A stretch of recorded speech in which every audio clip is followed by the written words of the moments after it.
ओम शांति। 14 मई 2025 बाबा के महावाक्य। मीठे बच्चे, अभी तुम संगम पर हो।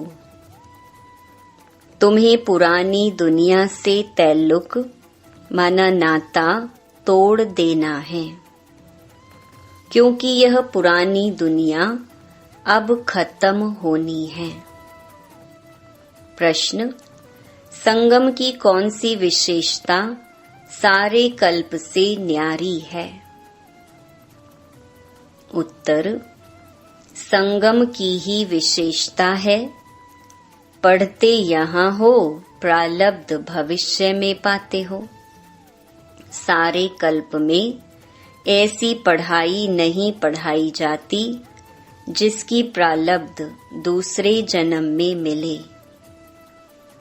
अभी तुम बच्चे मृत्यु लोक में पढ़ रहे हो, अमर लोक के लिए, और कोई दूसरे जन्म के लिए पढ़ता नहीं। गीत। दूर देश का रहने वाला। ओम शांति। दूर देश का रहने वाला कौन? यह तो कोई भी जानते नहीं। क्या उनको अपना देश नहीं है जो पराये देश में आए हैं? वह अपने देश में नहीं आते हैं। यह रावण राज्य पराया देश है ना? क्या शिव बाबा अपने देश में नहीं आते हैं?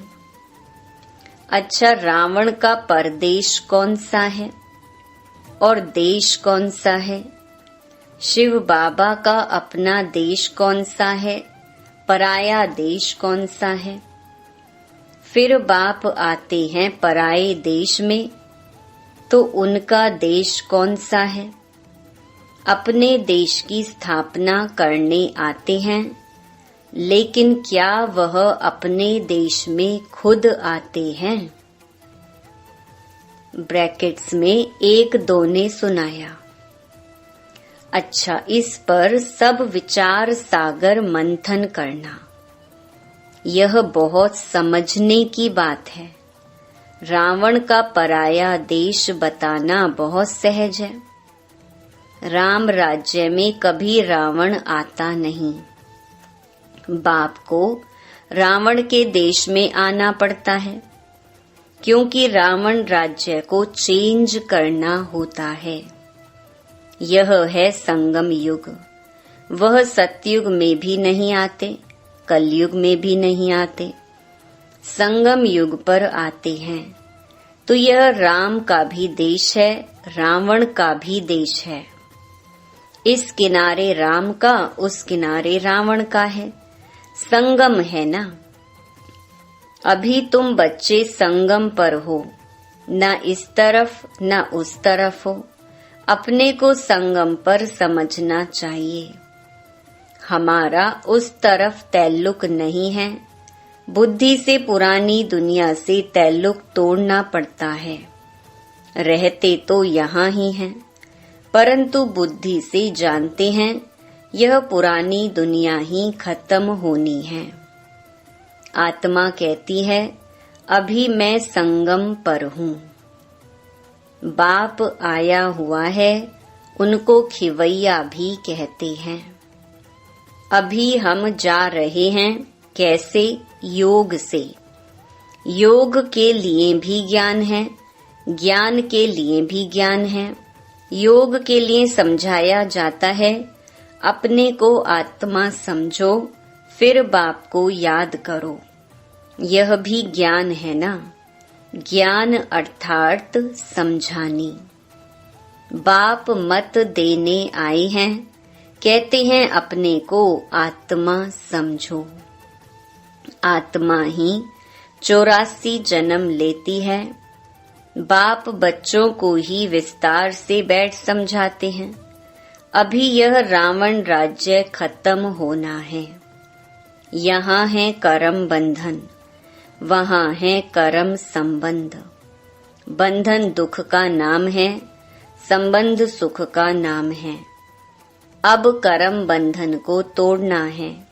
बुद्धि में है, हम इस समय ब्राह्मण संबंध में हैं, फिर दैवी संबंध में जाएंगे। ब्राह्मण संबंध का यह एक ही जन्म है, फिर 8 और 12 जन्म दैवी संबंध में होंगे। यह ज्ञान बुद्धि में है, इसलिए कलयुगी छीछी कर्म बंधन से जैसे ग्लानि करते हैं। इस दुनिया के कर्म बंधन में अभी रहना नहीं है। बुद्धि मिलती है, ये सब हैं आसुरी कर्म बंधन। हम भी गुप्त एक यात्रा पर हैं। यह बाप ने यात्रा सिखलाई है। फिर इस कर्म बंधन से न्यारे हो हम कर्मातीत हो जाएंगे। यह कर्म बंधन अब टूटना ही है। हम बाप को याद करते हैं कि पवित्र बन चक्कर को समझ चक्रवर्ती राजा बने। पढ़ रहे हैं, फिर उनका एक ऑब्जेक्ट प्रालब्ध भी चाहिए ना। तुम जानते हो, हमको पढ़ाने वाला बेहद का बाप है। बेहद के बाप ने हमको 5000 वर्ष पहले पढ़ाया था। यह ड्रामा है ना। जिनको कल्प पहले पढ़ाया था उनको ही पढ़ाएंगे। आते रहेंगे, वृद्धि को पाते रहेंगे। सब तो सतयुग में नहीं आएंगे, बाकी सब जाएंगे वापिस घर। इस पार है नरक, उस पार है स्वर्ग। उस पढ़ाई में तो समझते हैं हम यहाँ पढ़ते हैं, फिर प्रालब्ध भी यहाँ पाएंगे। यहाँ हम पढ़ते हैं संगम युग पर। इनकी प्रालब्ध हमको नई दुनिया में मिलेगी। ये है नई बात। दुनिया में ऐसे कोई नहीं कहेंगे कि तुमको इसकी प्रालब्ध दूसरे जन्म में मिलेगी।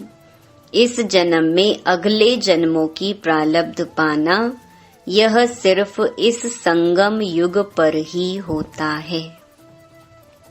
बाप भी आते ही संगम युग पर हैं। तुम पढ़ते हो पुरुषोत्तम बनने के लिए। एक ही बार भगवान ज्ञान सागर आकर पढ़ाते हैं नई दुनिया अमरपुरी के लिए। ये तो है कलयुग मृत्यु लोक। हम पढ़ते हैं सतयुग के लिए, नरकवासी से स्वर्गवासी होने के लिए। ये है पराया देश, वह है अपना देश। उस अपने देश में बाप को आने की दरकार नहीं है। वह देश बच्चों के लिए ही है। वहाँ सतयुग में रावण का आना नहीं होता है। रावण गुम हो जाता है। फिर आएगा द्वापर में, तो बाप भी गुम हो जाता है। सतयुग में कोई भी उनको जानते नहीं, तो याद भी क्यों करेंगे। सुख की प्रालब्ध पूरी होती है तो फिर रावण राज्य शुरू होता है।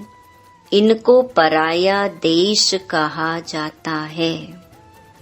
अभी तुम समझते हो हम संगम युग पर हैं।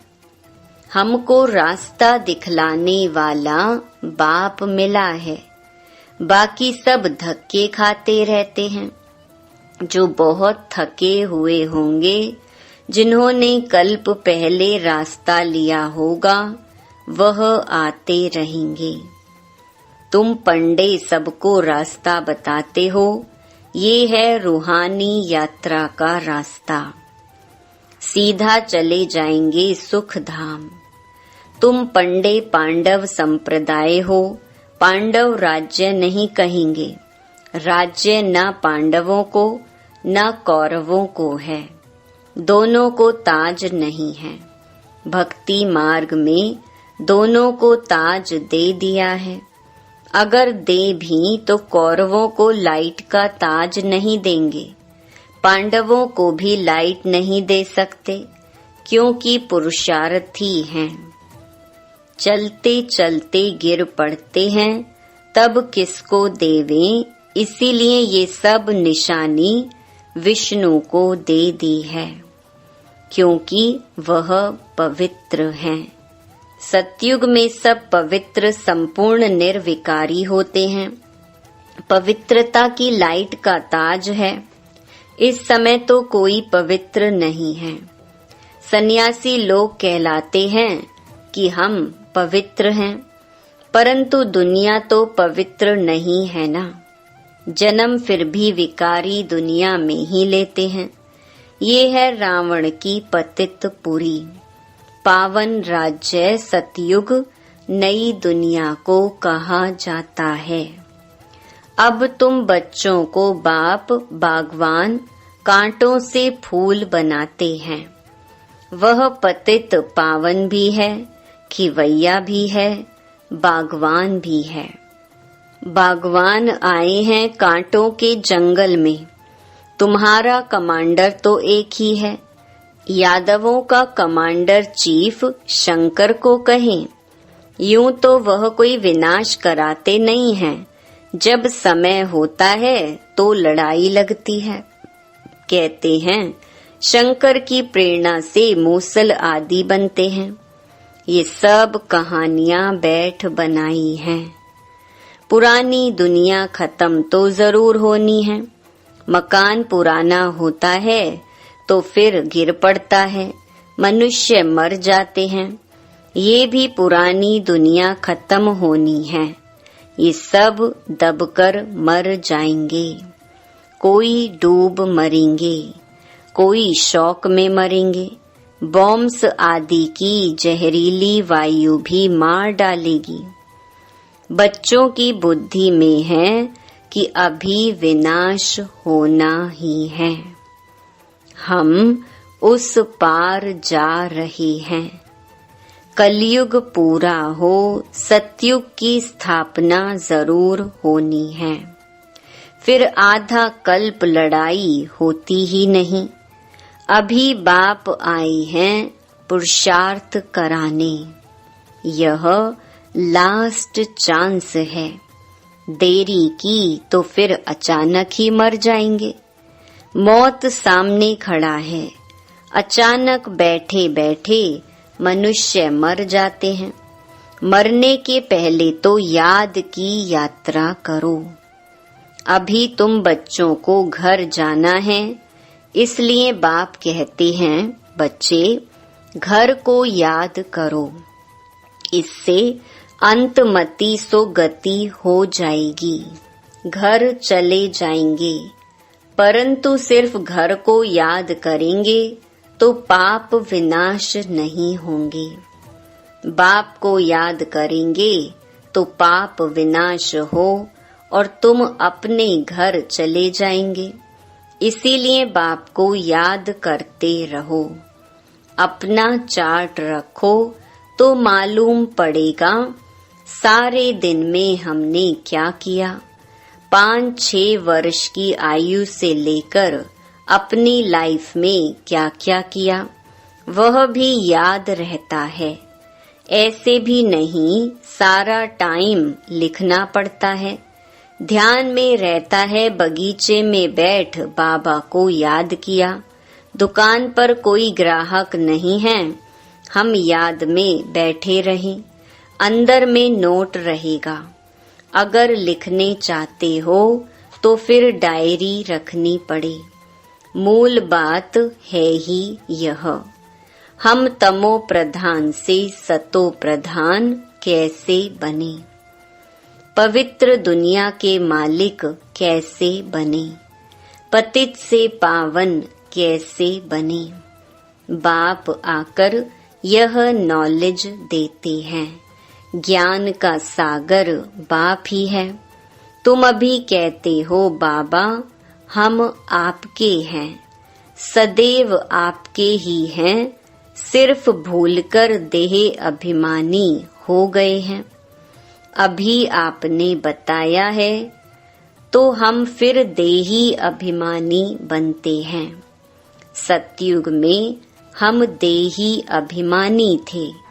खुशी से एक शरीर छोड़ दूसरा लेते थे, तो तुम बच्चों को ये सब धारण कर फिर समझाने लायक बनना है, तो बहुतों का कल्याण होगा। बाबा जानते हैं ड्रामा अनुसार, नंबरवार पुरुषार्थ अनुसार सर्विसेबल बन रहे हैं। अच्छा, किसको झाड़ आदि नहीं समझा सकते हो? भला यह तो सहज है ना।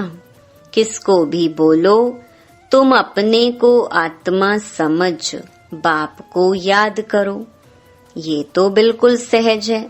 यह बाप ही कहते हैं मुझे याद करो तो विकर्म विनाश होंगे, और कोई मनुष्य कह न सके सिवाय तुम ब्राह्मणों के, और कोई न आत्मा को न परमात्मा बाप को जानते हैं। ऐसे ही सिर्फ कह देंगे तो किसको तीर लगेगा नहीं। भगवान का रूप जानना पड़े। ये सब नाटक के एक्टर्स हैं। हर एक आत्मा शरीर के साथ एक्ट करती है। एक शरीर छोड़ दूसरा ले फिर पार्ट बजाती है। वह एक्टर्स कपड़े बदली कर भिन्न भिन्न पार्ट बजाते हैं, तुम फिर शरीर बदलते हो। वो कोई मेल व फीमेल की ड्रेस पहनेंगे अल्पकाल के लिए। यहाँ मेल का चोला लिया तो सारी आयु मेल ही रहेंगे। वह हद के ड्रामा, यह है बेहद का। पहली मुख्य बात है, बाप कहते हैं मुझे याद करो। योग अक्षर भी काम में नहीं लाओ, क्योंकि योग तो अनेक प्रकार के सीखते हैं। वह सब हैं भक्ति मार्ग के। अब बाप कहते हैं मुझे याद करो और घर को याद करो, तो तुम घर में चले जाएंगे। शिव बाबा इनमें आकर शिक्षा देते हैं। बाप